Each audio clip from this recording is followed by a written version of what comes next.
हमने देखा जब पानी का सवाल आता है कैसे सब मिस्टर इंडिया बन जाते हैं, लेकिन आप तो यहीं हैं, अभी तक गायब नहीं हुए। मैं गायब होने वालों में से नहीं हूँ।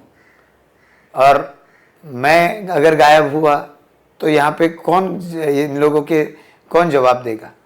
मैं यहाँ पे रह के काम कर रहा हूँ, 2009 साल से काम कर रहा हूँ।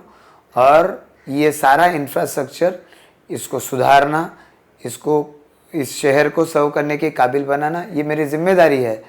इसके लिए मेरे सारे कलीग्स, हमने इसके लिए बहुत कुछ किया है और मैं करते रहने वाला हूँ जब तक ये प्रॉब्लम सॉल्व नहीं होता।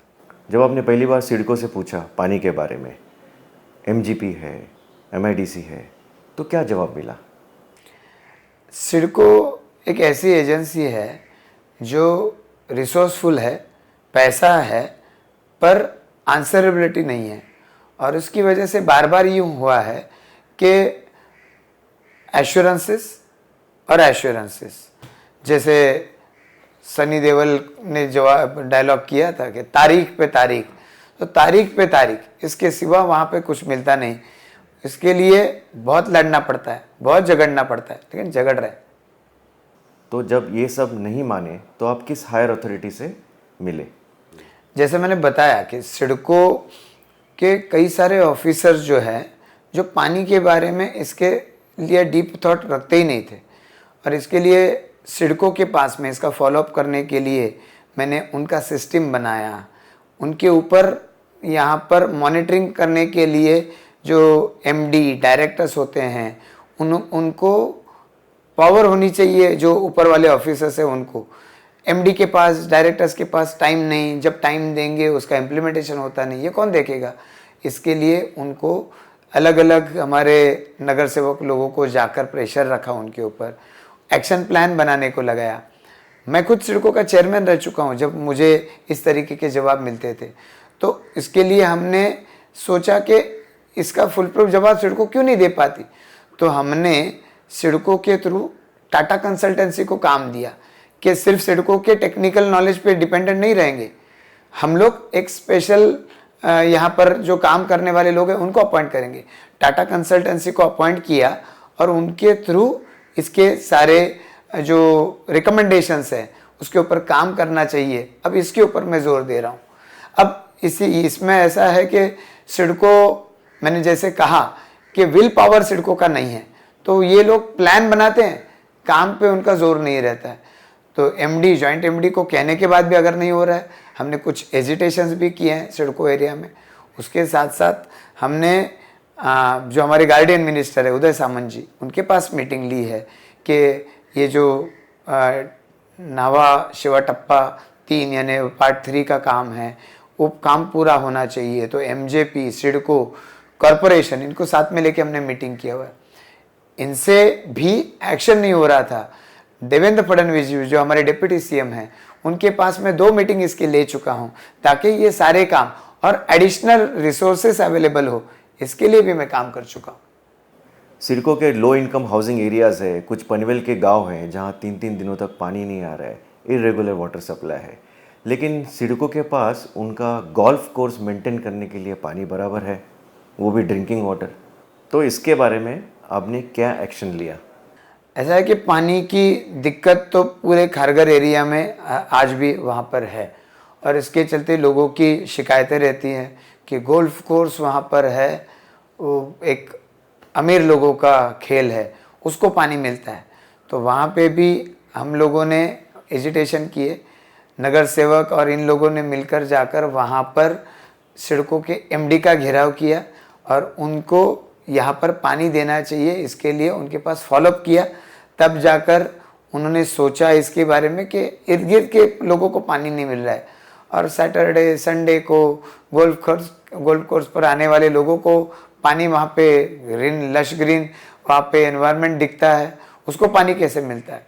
तो उनका कहना है कि यहाँ पे हम लोग अभी टर्शरी ट्रीटमेंट करके पानी के ऊपर, जो खारघर एरिया का जो ड्रेनेज वाटर का पानी है उसको टर्शरी स्टेज ट्रीटमेंट करेंगे और वो पानी वहाँ पर इस्तेमाल करेंगे। ये फॉलोअप हम कर रहे हैं, जल्दी से जल्दी इसका काम निकलेगा ताकि अच्छा पानी जो इस ऐसे काम पे आ रहा है वो लोगों को मिल पाए और जो लोगों ने वेस्ट किया हुआ पानी है या लोगों के हिसाब से जिस पानी की अहमियत नहीं, वो पानी अब गोल्फ कोर्स को मिल पा रहा है। अब तक क्या प्रोग्रेस हुआ है? ऐसा है कि जो पनवेल शहर तक आने वाली पाइपलाइन है, जैसे पनवेल कलम्बोली तक आने वाली पाइपलाइन है, ये पाइपलाइन के लीकेजेस जो है वो रुक नहीं रहे थे और लगभग मैंने बताया 20 mld के आसपास का पानी वेस्टेज जा रहा था। मतलब 105 mld निकलता था 25 किलोमीटर दूर से, यहाँ पहुँचते पहुँचते 80 किलोमीटर पानी 80 mld पानी खाली मिलता था। इसका मतलब 2 करोड़ लीटर पानी रोज़ जाया जाता था। अब इसका वाटर पाइपलाइन है, इसको रिप्लेस करने का काम शुरू हो गया। तो अब ये 90 से 95 तक मिलता है और उसके आगे भी जाएगा जब ये काम पूरा हो जाएगा अगले अप्रैल महीने तक।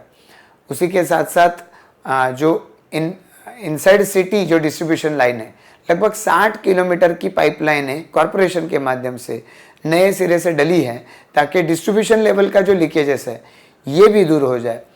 मैंने बताया आपको, टैंक्स हर रूरल एरिया में बन रहे हैं, वहाँ तक सप्लाई लाइंस वहाँ पर जा रही है। तो इसके माध्यम से ये इंफ्रास्ट्रक्चर रोबस्ट बने, इसकी हमारी कोशिश है। जो वाटर ऑडिट कर रहे हैं या फिर उसी के साथ साथ खारगर, कलम्बोली, कामोठा, ये सारे शहरों में अब ऑटोमाइजेशन होगा, जिसके थ्रू पानी कोई ये इल्ज़ाम नहीं लगा पाएगी कि हमको पानी कम देते हैं और फलाना व्यक्ति को ज़्यादा पैसा लेके पानी देते हो। ये सिस्टम हम लोग ज़्यादा से ज़्यादा ऑटोमाइजेशन कर रहे हैं। फ्यूचर अरेंजमेंट क्या है पानी को लेकर? पनवेल अब इस तरीके से बड़ा हो रहा है, अब यहाँ पर जैसे आपने बताया लो कॉस्ट हाउसिंग बन रहे हैं, प्रधानमंत्री आवास योजना के घर बन रहे हैं, यहाँ पर एयरपोर्ट के रिलेटेड काफ़ी यहाँ पर पॉपुलेशन रहने के लिए आ रहा है। तो इनकी पानी की ज़रूरतें आज है उससे भी ज़्यादा बढ़ने वाली है। नैना जब प्लान्ड सिटी बनेगी तो उसके लिए भी पानी की ज़रूरत होगी। तो इसके लिए आज सिडको का खारगर को जो पानी जाता है हेटवने डैम, उसकी कैपेसिटी आज की तारीख में 170 mld के आसपास है, ये 250 तक जाने वाली है। उसके साथ साथ कोंडाने डैम जो नैना सिटी के लिए वाटर सप्लाई करेगा, उसकी कैपेसिटी 275 mld यानी 275 मिलियन लीटर पर डे इतनी रहने वाली है। ये डैम भी 5 से 6 साल में शुरू हो जाएगा। और उसी के साथ साथ पनवेल कॉरपोरेशन ने अब रायगढ़ डिस्ट्रिक्ट में ही एक डोल वहाल करके एक चेक डैम है, तो वहाँ पे जो पानी आता है उसके ऊपर रिजर्वेशन मांगा है, ताकि उसके माध्यम से 550 से mld से ज़्यादा पानी अवेलेबल होगा, जिसका फ़ायदा आने वाले 15-20 साल तक कम से कम ये सारी पॉपुलेशन को होता रहेगा। तो मैं समझता हूँ कि पानी की जो आज की समस्या है, आने वाले 6-8 महीने में लगभग इसका फाइनल सॉल्यूशन आ जाएगा और कंटिन्यूअसली सोर्सेज भी इसमें बढ़ते रहेंगे। Thank you.